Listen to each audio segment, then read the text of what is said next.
All right, I think we're live. Hello, Facebook family. We are very excited to host this week's discussion, continuing our discussion about the criminal justice system. We started talking about the criminal justice system in the wake of COVID last week. And as you guys know, our last several discussions have been around all of the disparities and social justice issues that COVID has helped to shine a greater light on. It's not like any of these issues are new, but we're just looking at them through the COVID lens now, since we've been in the middle of this pandemic and switching to this virtual format.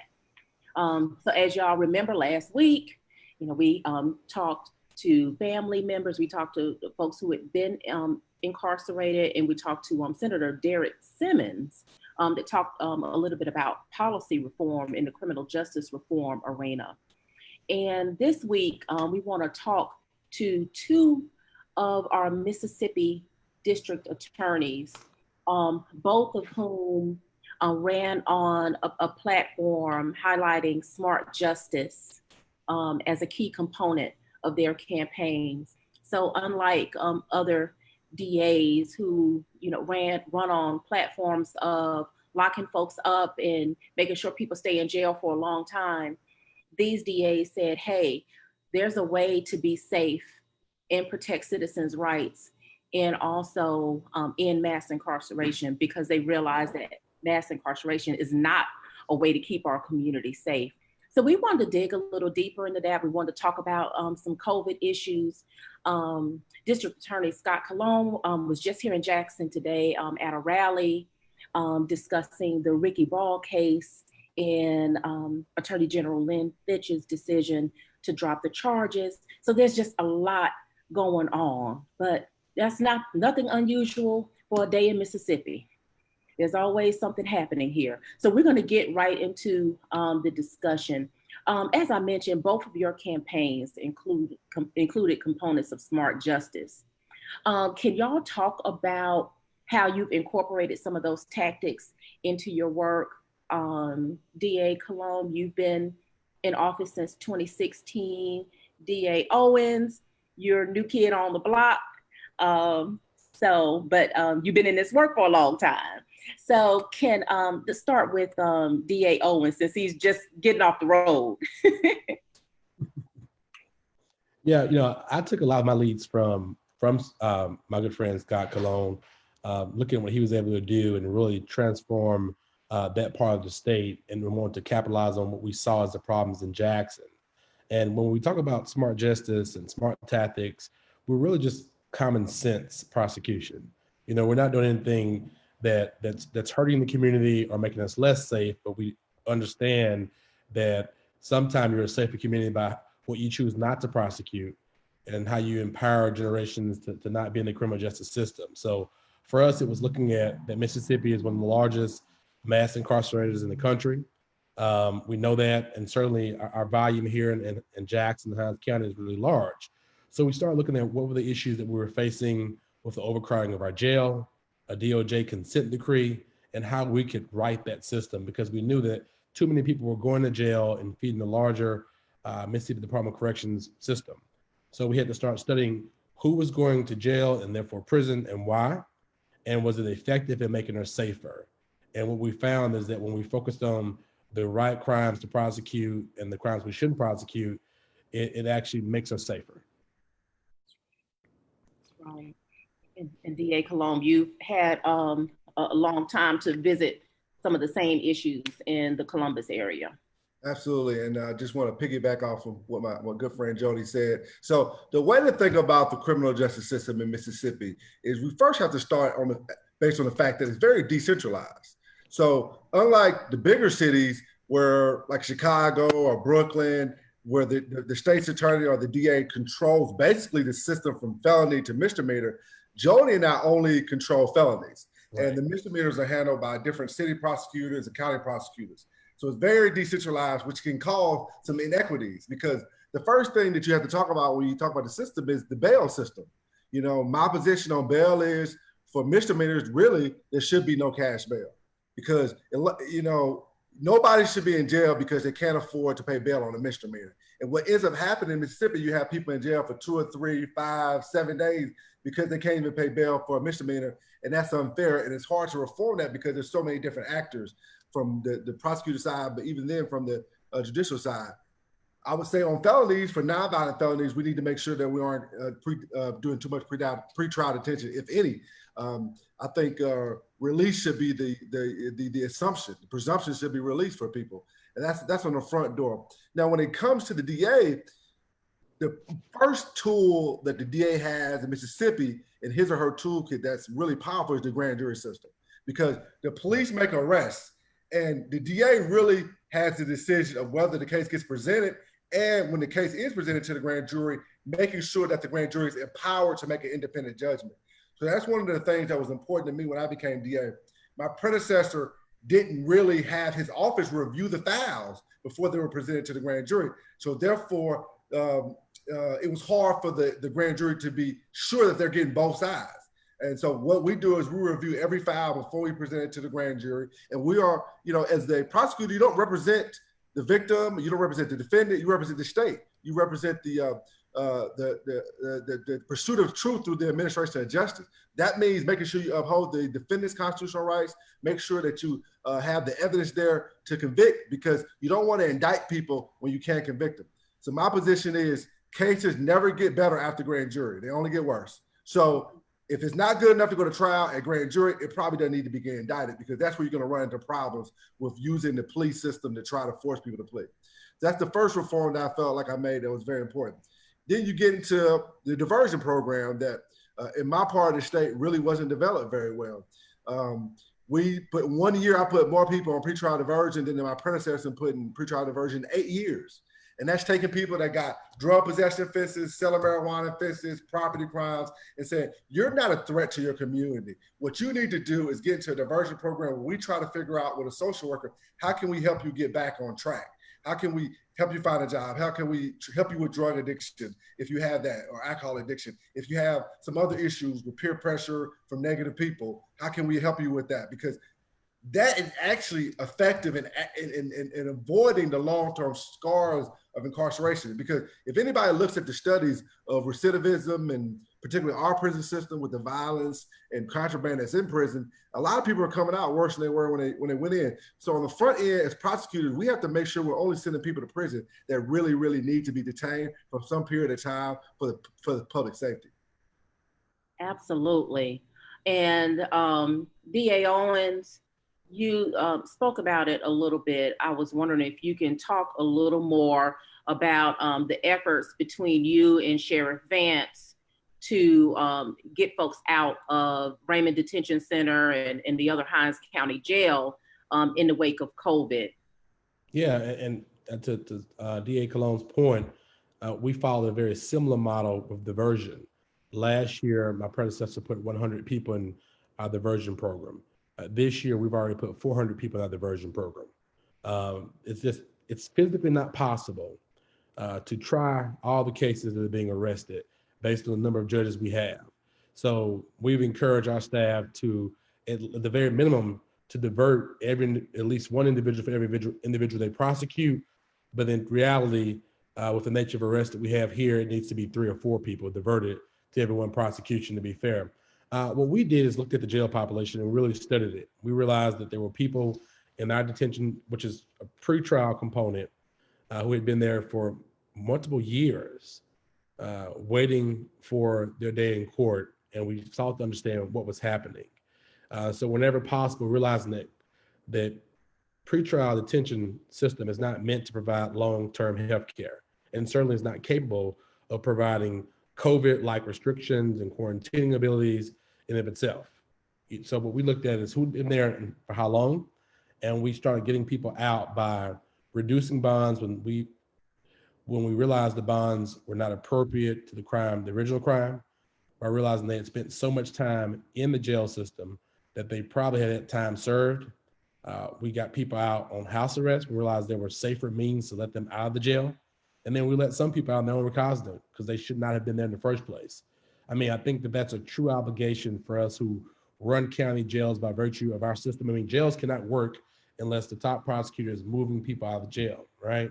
And that's a true obligation of us, and certainly something that's really expensive for our various counties if we're not moving cases. And no system works as far as the criminal justice system if we're not moving people in and out of the jail appropriately. So by doing all those things, we were able to drastically reduce the population, and I think that helped us avoid the significant COVID scares that we've seen throughout the country. Yeah, and I know that since you guys made that announcement about the massive release of folks, we have had one or two inmates to test positive for COVID in Raymond.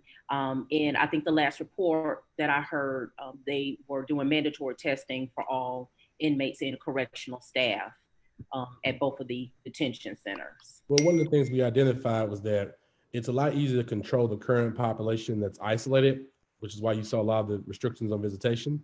But bringing new people in who had been exposed to outside was significantly dangerous. So one of the things we also agreed to do is really focus at what bonds we were revoking. You know, when an individual is put on bond, there are certain criteria that he or she has to meet to stay out eligible. And oftentimes prosecutors prematurely revoke bonds just because they can. But realistically, a lot of the things on the bond order might not be, particularly during COVID, realistic to do, right? Can you work your job, or what's your drug test like? Those are technical restrictions oftentimes that feed people back into the jail system and the prison system. And those are things we don't support here. And Scott, did you guys do anything in your area around addressing COVID concerns in your jails? Absolutely. One of my counties, Ottawa County, we went, I talked to Cliff Johnson about it. We went to our lowest level in jail population since I've been DA for sure, and probably even further back. And, when it comes to jails and counties, you got to have the supports of the sheriffs and the jail administrators, because they're going to have to work with you to make sure that you're on the same page about the best way to handle this. In Ottawa County, that happened. They were very smart about who they identified could be released, because we weren't having grand jury, and who could be given a personal recognizance bond if they couldn't make bond for financial reasons. And they did a great job getting the jail population down. And then you go to my other counties. Loudoun County was not quite as good. Part of the issue with that was we had just had a term of court where a lot of people were sentenced to MDLC time, or at least a group of people were sentenced to MDLC time. And because MDLC would not take any transportation, they had a group of people that was very difficult for them to get rid of. So what we ended up doing is step in, because some of those people were vulnerable to COVID in ways that could have been catastrophic for them. And so what we did is we went and identified people that we thought were vulnerable to it, and we gave them a temporary, basically recognizance bond, where they have to report to probation until MDLC opens up transportation again. And so far that's worked out fine. I had another county, again, followed like Ottawa County, where we got the population down to like maybe 40% of capacity or whatnot. And so it's been very good here. The judges have been good. In my experience, the judges have, we have people that were sentenced to maybe a year in the county jail. Okay, we'll give them 9 months. They served 9 months. Let's go ahead and let them out, because we've understood that, because you still got some people getting arrested. I mean, domestic violence, mandatory arrest. Right. They're getting processed, and there's got to be a process of that. And so that's my other concern. You got to be smart about who you arrest. Who I mean, maybe for some offenses, you need to do a summons, just like a ticket, because you don't want to put the officer at risk. You don't want to put the jail administration at risk. You don't want to put the people that are currently in jail that are safe at risk. And I think we also need to have an honest conversation about what's going on in MDLC. I mean, people have forgotten that there have been this really just historic number of deaths in MDLC, and it really hasn't stopped. This news cycle has focused on other things, but you still see every few days a name pop up, and we're not getting the follow-up information as to what was the cause of death. Because I'm concerned some of those people are caused of death are actually COVID, and so we need to. I signed a letter to the governor, and I stand behind that he should have followed the recommendation that the president and attorney general said for the federal prisons, where let's identify people that can be safely serve their time at home, and they did that for quite a few people. And that's something that we should have done in Mississippi. I don't think that's going to happen, but that could have been a smart way to reduce the prison population, which reduces the state budget in a time we're in a crisis with our state budget. And it would also reduce the risk for a really catastrophic situation if the pandemic would have spread in our prisons. Sheriff, I just want to piggyback on one thing that Scott said, which I think it's critical that you have sheriffs who get the components of what we're trying to do. We can't do without sheriffs, just like they can't do without prosecutors. And sheriffs you can work with, like Sharevance here, are just critical to the process. I mean, really, you need three. You need the sheriffs, the prosecutors, and the judges to be on one accord. So when we think about, politics and campaigning and voting about these issues, we certainly owe it to look at the system through all those lenses. Yeah, that's absolutely right. And I remember a funny story that Sheriff Vance told me when he first came into office. He said he was going through the jail and he saw someone that had been arrested when he was actually chief of police in Jackson, but that your office immediately took care of it. So, I mean, it's just really refreshing to have a conversation about letting people go home who can be safe at home with their families, while they're finishing out their time or until they can finish out their time. But we definitely have to keep the heat on MDLC. There's a lot of bills still moving through the legislature now dealing with habitual offenders. So maybe we'll see some change there. But as citizens, Facebook viewers, we really need to pay attention to what's happening at the Capitol and also what's happening in our local communities around some of these policies that these gentlemen are talking about. And I wanted to come back to you, Scott.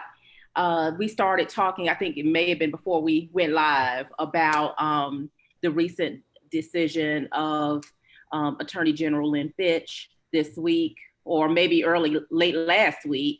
Yeah, late last week to drop the charges against Officer Kenyon Boykin in the killing of Ricky Ball. So can you talk a little bit about that?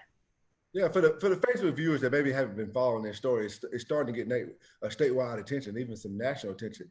Back in late 2015, there was an officer-involved shooting where Ricky Ball was shot and killed by a police officer. And during that period of time, there was a lot of controversy around it because the officers, although 3 of the officers had body cameras on, none of them actually activated them prior to the shooting. And so there was also some issues with the gun that was allegedly found next to Ricky Ball and whether it belonged to him or someone else. I mean, I don't want to get into the specifics of it because I'm still waiting to get the case filed. But suffice to say, I got elected in late 2015. Early 2016, I had to make a decision about what to do with the case.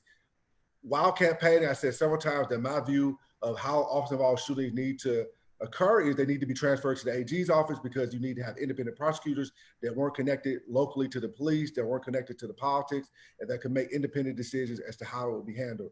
When I got in office, I had to make the tough decision whether I should follow that policy or try to deal with, what may have been best for me politically. I talked to the Attorney General's office at that time, the people that would have handled the case. They assured me that they certainly, if the evidence showed that they believe they could bring charges against the officer, that they would present that to the grand jury in a way that would present all the evidence to them. And so I decided to transfer the case. It was indicted by a Lowndes County grand jury in 2016. Subsequent to that, the defense lawyer for the police officer fought to get the case dismissed several times over a 3-year period. And my recollection of it, I wasn't paying attention to it closely because I had my own job to do, but I recall that the Attorney General's office was fighting at any point they could have agreed to dismiss the case, right? Over 3 years, 3.5 years, they could have said, all right, the grand jury made a mistake. They shouldn't have got indicted. We're going to dismiss it. But they consistently fought to prosecute the case. They fought to prosecute the case, and the judge continuously denied the defense motions to dismiss it. And then you fast forward 2019, you get a new Attorney General elected. 2020, last week, and I think it needs to be important. I had no communication with the Attorney General's office about the case. I mean, I haven't talked to him at all about anything. I mean, of course, some of that's the nature of the pandemic, but out of nowhere, I get a call after talking to some local activists. Local activists told me first that they had heard rumors the case was going to be dismissed. I said that I doubted that was true. because I just couldn't believe that it would be dismissed at this period of time without getting some heads up from the AG's office. Shortly after I had that phone call, got a phone call from somebody from the Attorney General's office. They told me, in fact, they were going to dismiss it. And, at that point, I really became very concerned about the impact that was going to have on my community. I knew that the timing was absolutely horrible. We're having a reckoning right now in our country around police brutality and African American and other people of color. And, there's been a movement to try to address it in a way where we can recognize the humanity in each other and recognize that everybody deserves to be able to live safely in their communities and be policed in ways that are equal and just. And so when I heard the news, I was shocked by it because I just thought this was terrible timing. And also, there was actually wasn't even 2 paragraphs, it was 2-sentence press release explaining the decision. And I knew that was going to be outrageous because you don't dismiss a case like that with 2 sentences saying, trust me, it was self-defense. I mean, that's essentially what they were saying. Trust us, this was self-defense. And I just knew that wasn't going to work. And I told them at the time, I said, this is not going to go over well. There's going to be protests about this. I hope you're prepared for what's going to happen. And, I decided at that point, it was my obligation to my community to get in front of it and let them know that I was going to do everything in my power to find out the truth about what happened here, to get the case filed from the Attorney General's office and to pursue the truth to the extent that I could. So I had a press conference the next day, announced that. And then this is where I have to say the credit goes to the young people in my community, people like David Horton III and Jeremy Shanklin, people that stepped up to the plate. They had a protest in Columbus Saturday. Hundreds of people showed up. And what they did is they directed their anger, their feelings, their hurt, they directed it to the Attorney General in a peaceful way, requesting that she give them or me the case file as soon as possible so we could pursue the truth. They asked that the case be dismissed without prejudice. So if there was in fact evidence that the case should be prosecuted, that it could still be presented to a grand jury. Unfortunately, Monday, the case was dismissed with prejudice, which rarely happens because that means the case is ultimately shut from a justice standpoint. But they still have remained peaceful and they've worked to make sure that justice for Ricky Ball, to the extent we can get to the truth, happens. And I will say that their voices were heard because I can tell you that I talked to the Attorney General's office on Monday. They assured me that they were going to give me the entire case file, that whatever that was legally possible within 7 days. And so I look forward to getting that. What I'm going to do is something that really actually rarely happens in the criminal justice system is I'm going to, protect the memory of Ricky Ball. I'm not going to put autopsy photos up on my website that show him in a compromising way that would, his parents and family wouldn't like. But what I'm going to do is I'm going to put it all on my website and I'm going to let it be crowdsourced. Let's crowdsource for the truth. I mean, if this was a justified shooting, then the officer should want the truth out because he doesn't want to be wrongfully viewed as committing murder either. So I think that is an important moment where we set a new precedent. For these type of cases, we can't have anything in secret. I mean, there's been too much distrust built over a long period of time. We have to be completely transparent about what happened. We need to make sure the public has the opportunity to see it. And this is an important moment to do that. Yeah, I think, I'm sorry, can you hear me, Nashawn? Am I still? Yeah, I think Scott really knocked it out the park. Where we are as a country, particularly where we have been as a state, when district attorneys didn't look like Scott and I, and we saw more police being the extension of Jim Crow and segregation in so many ways, that transparency has to be the key. We have to work and make sure we're communicating that. Scott, my policy is very similar to your current policy. I take all police-involved shootings to the grand jury. And, at that point, I just feel that we owe that to the public, whether self-defense is an issue or not. I think that a smart grand jury can see the difference. One of the participant messengers was, how do we keep increased participation? And I think that's something that I've been thinking a lot about right now when we see nationally how this conversation has evolved and how do we not let it go away. And I think that we do that by making a commitment as concerned citizens who have an interest in the outcome of these situations to not just be there marching the first week or the second week, but to stay engaged in the criminal justice process from the hearings to the trials. I hope people are just as glued to their TVs and just as active next year at the same time and asking to hold the public officials accountable about what they're doing related to those events. There are a lot of stuff that happens that's not caught on TV and that's not caught on cell phones, but is equally as important. So I hope the people owe it to themselves to realize the power that they have, the power that they have sparked in this nation, and continue to be there to hold all our systems accountable, not just the criminal justice system, but our education systems and every other system that really can be marginalized to affect us. Yeah, that's absolutely right. And I think in addition to what you guys have talked about, I'm just remembering some of the voices from the press conference today. There was not press conference, protest today in front of Attorney General Fitch's office. And a number of folks that Scott named were in attendance, and they talked about some of the work that had happened in the Columbus area due to local activism after this case, like the establishment of a civilian review board, like mandatory body cams for all of the officers in the Columbus Police Department. So I think those are some very, very important steps. So I just want to remind folks that everything wasn't lost in the Ricky Ball case. There were some very positive reforms that came out of that very tragic loss.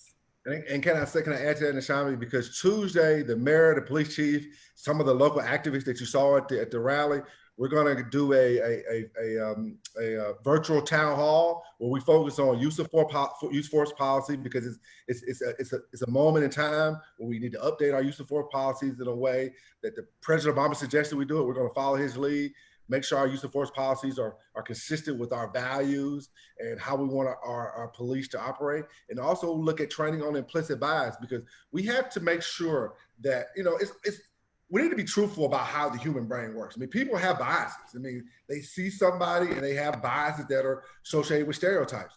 But what we can't allow happen is police officers see a young Black person and then think they're a threat just because of that. I mean, and if that's a thing that they possibly had implicitly in their brain, they need to acknowledge it and then make steps to correct it, because nobody deserves to be policed based on who they are. It needs to be based on what they do. And so that's another step that we're taking in the right direction. And it's following the point that you made, Nashami, which is this can't be just about this moment. This has to be about implementing policies that are proactive in the future. That's excellent. We'll definitely be following that. I think Columbus is a model for the rest of us in the state. We're trying to establish a civilian review board here in Jackson. In our research, Columbus was the only one that we came across. I think there may have been a few other advisory boards in other municipalities, but you guys have the only kind of official city civilian review board. So definitely need to be doing everything that you named, establishing civilian review boards in our communities and looking at our local excessive force policies. Those are just like things that we can get started on next week to address these things. Someone else asked, Scott, is there a way to appeal the AG's decision? I believe you mentioned that a little bit, but maybe just repeat about the Well, that's an interesting question, because I have to be careful about how I answer it. Of course, you actually can appeal a dismissal with prejudice. The problem is both parties agreed. So who has grounds to appeal, right? So it can't be appealed because the AG is not going to appeal their own decision to dismiss it. And of course, the defendant is not going to appeal a dismissal with prejudice. So the reality is it's not going to be appealed. The case, as far as the legal side of it, is over. Okay. Well, we'll just have to, I think you said it very eloquently earlier this week. The case may be over, but we can keep the story alive. We can keep this movement alive. We can keep this work alive. Scott's much smarter than me on this technical stuff, but Scott, is there a possibility that the federal claims can be brought if we had a U.S. attorney who chose to? Well, we'd have to look at statute of limitation. That would be the first thing that would jump out at me. I don't know the statute of limitation of any federal crime because I never do any of that work. Right. But I would imagine if you could prove some civil rights violation, that there probably isn't a statute of limitation on that. I know that the activists have been trying to get the FBI interested. They typically don't get interested in take cases where there's been a determination of dismissal unless there's going to be some evidence of corruption behind the decision. If there is any evidence that this was done for political reasons or something like that, then maybe they'd be more interested in doing it. But at this point, I don't know. That's something that we continue to try to engage and encourage the community to do. If you know something, say something. The community can be so helpful to solving these things. If someone's saying something or posting something, I think that's what's really powerful about holding people accountable, even the people professionally and sports figures and people of that nature who have been saying some really, really horrific things that show they really don't get the moment that we're in right now and what these protests really are about. Just want to continue to encourage your listening audience to always encourage people to speak up. Your voice matters, and you never know when you are the same spark. Like the young lady who recorded the death of Mr. Floyd. I mean, she was just there with her phone, asked to move. I think she was 17 years old, and she was as impactful as anyone speaking up on these issues. So, absolutely. What other reforms are possible in Mississippi right now? We talked about some of the legislative proposals that are currently being considered. We talked about some of the things that you guys are doing in your local offices. What other reform do you think? Well, I guess let me take that back, because I think we need to dream big first and then come down to like what's reality right now. What reform do you think we need? And then what do you think is realistic right now? Scott, we'll be on this phone all day with this one. I got some issues that I'm really passionate about. Scott and I both, started our careers being young civil rights lawyers.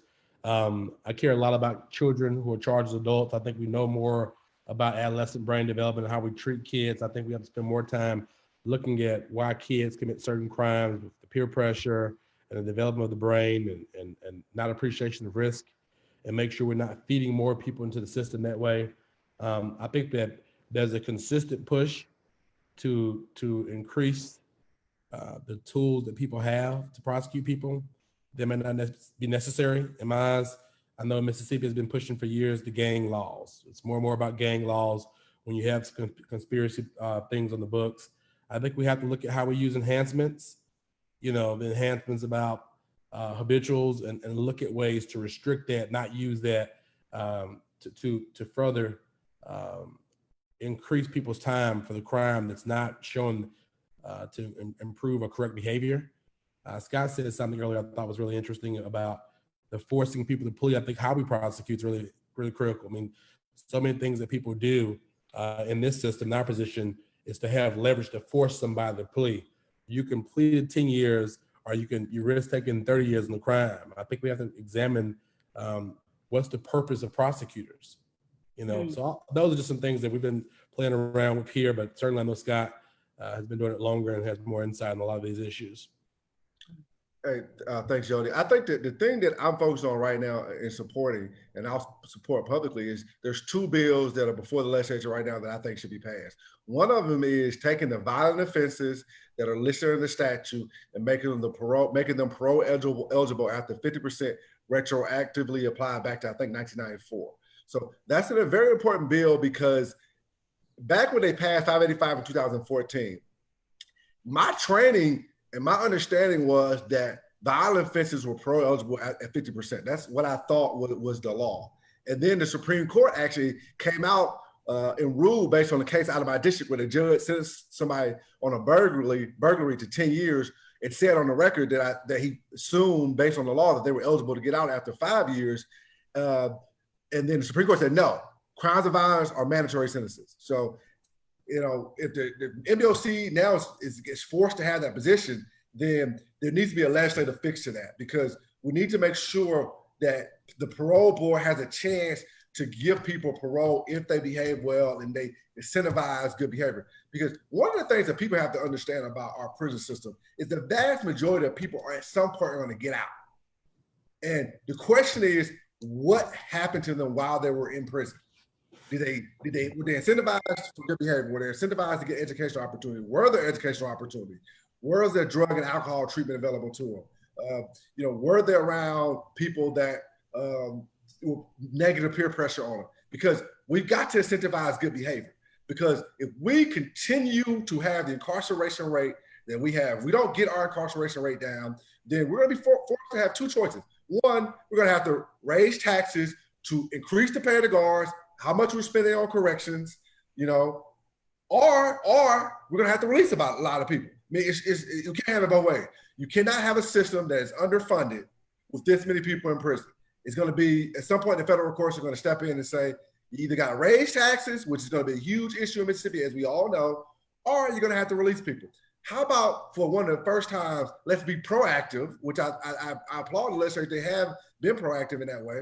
And I also would encourage them to take a look at the second bill. I don't know if this is still live or not, but I'm a true believer in a second look bill.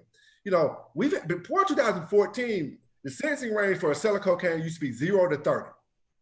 And then you could get an enhancement. So if you were an habitual offender, you went to trial and you were convicted, you could get 60 years mandatory for selling drugs. Mandatory, small amount of drugs, mandatory 60 years, right? We need to have a look back where judges can say, you know what, you served 15, 16, 17 years, that is enough. The laws have changed. Our regime, our structure, that's not even possible anymore.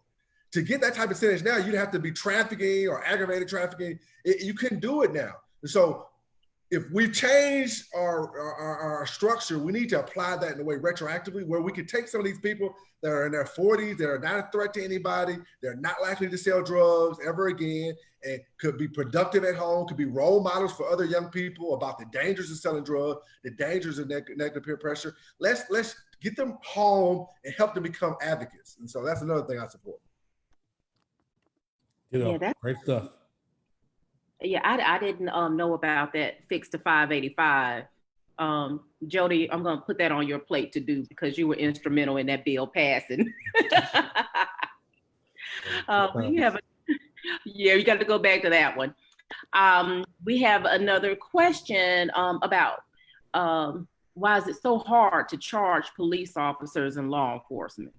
Good, very good question. I've actually been thinking about this a lot lately. And I think the mantra of what they're asked to do, the very nature is to protect and serve. And, when we look at how we charge people, particularly for murder, like first degree murder, for example, when you look at was someone's intent when they woke up that morning to kill somebody, was it premeditated?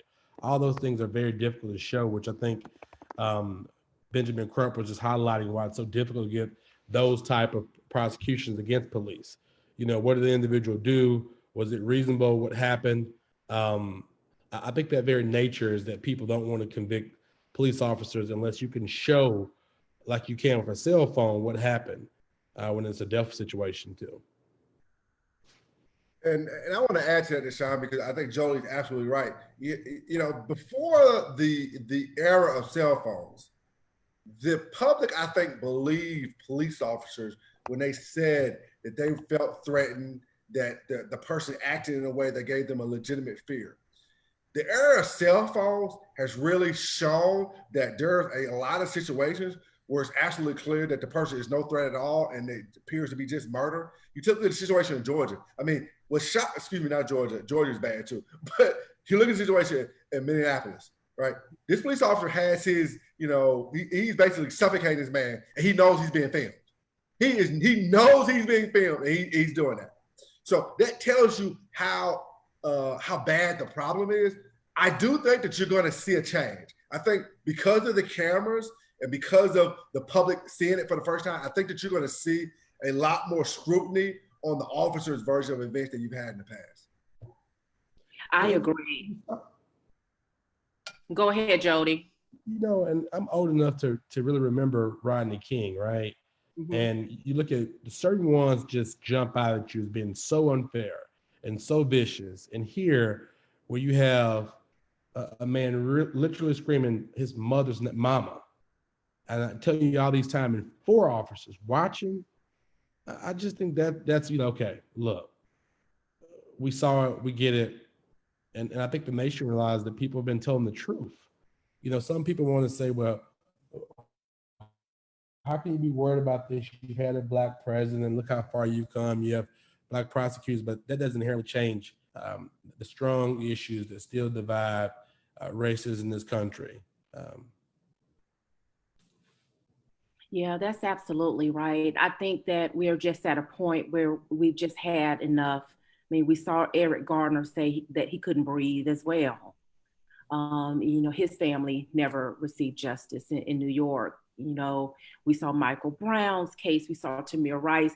There's just been case after case after case. Sandra Bland, so many cases where, we've seen some pictures or, some video footage. So we had an idea of what was going on, but families still didn't receive justice. And I think that people are saying now that enough is enough. And I think that that's part of what's happening across the country with these protests, some of which are, ending up being really dangerous with the looting and that sort of thing. People have just had it up to here and they're done with it and have started just tearing stuff down. Sometimes if you can't fix a system, you have to tear it down. And I think people are just overwhelmed at this point and they don't know what to do with that energy. But I do think that it's changing. I mean, the immediate